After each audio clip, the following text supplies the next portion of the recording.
I'd like to inform you that the students can practice Excel exercises using the YouTube video clip that I will post it on the module page from the week 9 that we started the Zoom class. But notice that this just a 10-minute video clip is not an alternative of Zoom class, but rather is to enhance our class effectively and efficiently.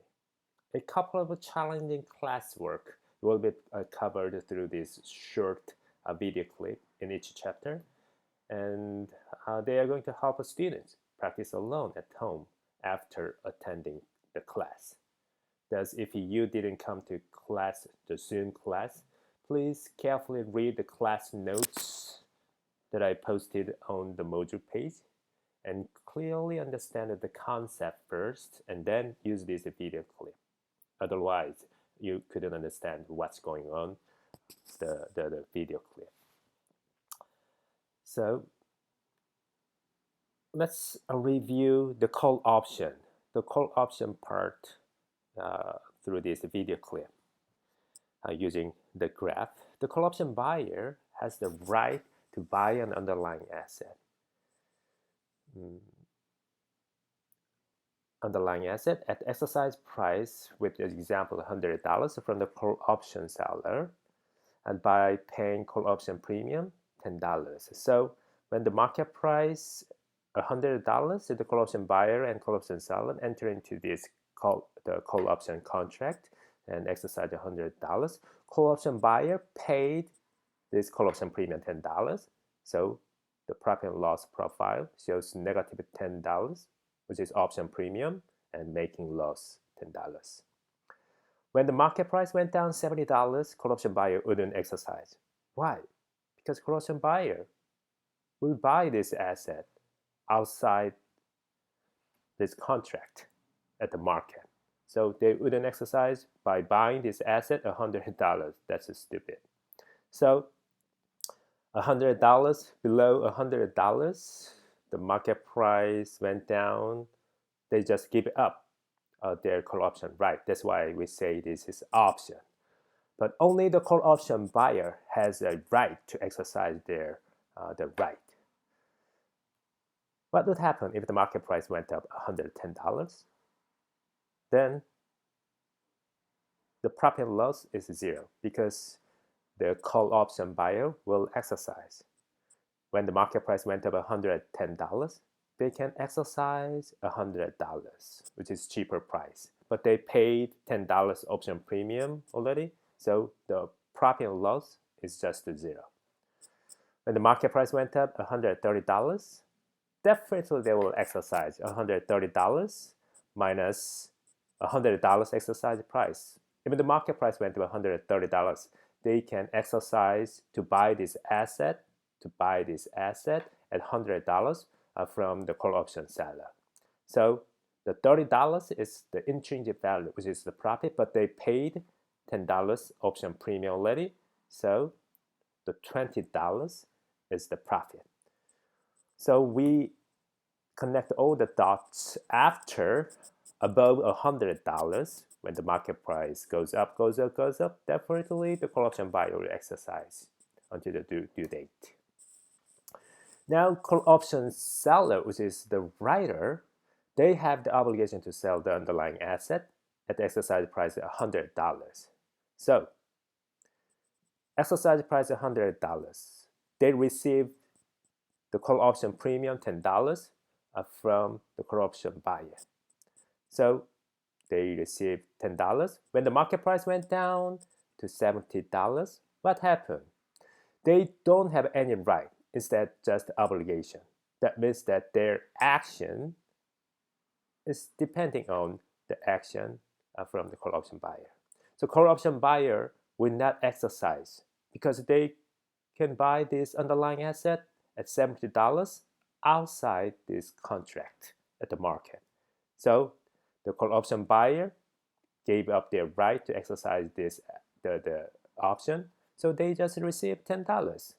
So below $100 market price, the call option seller earned $10 full amount of option premium.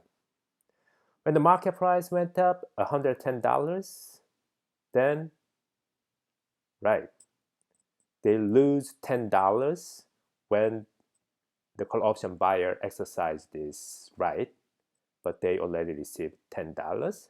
So the profit and loss is just 0.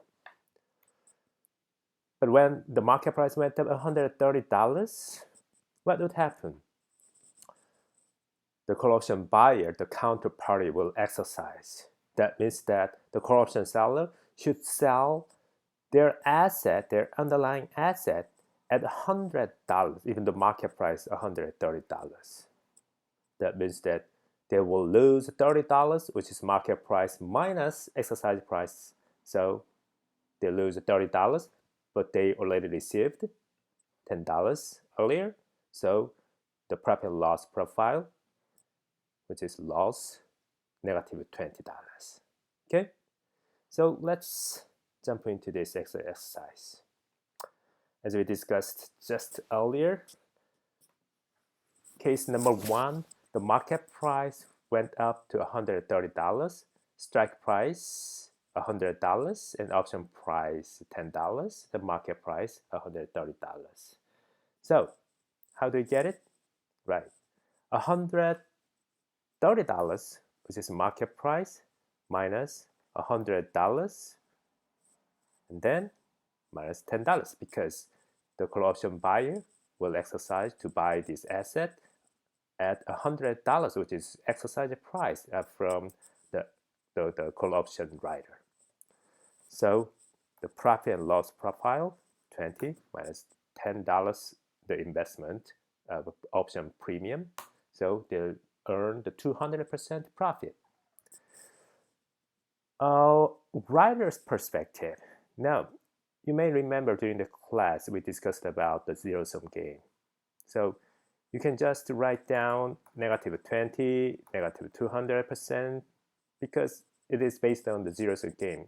If somebody takes the profit, the counterparty will lose the same amount of the profit. Okay, so just answer is 20 minus 20 minus 200. But I want you to know the procedure. Once the call option buyer exercise to buy this asset $100, which is strike price, the call option writer should respond to their action, the call option buyer's action. So the exercise price $100 minus $130 market price, because they have to sell their asset to the call option buyer at $100, even the market price went up to $130. So they lose negative $30. They lose $30, but they receive $10 option premium. So the $20, negative $20 is the loss, but they receive $10, which is investment. So negative $200.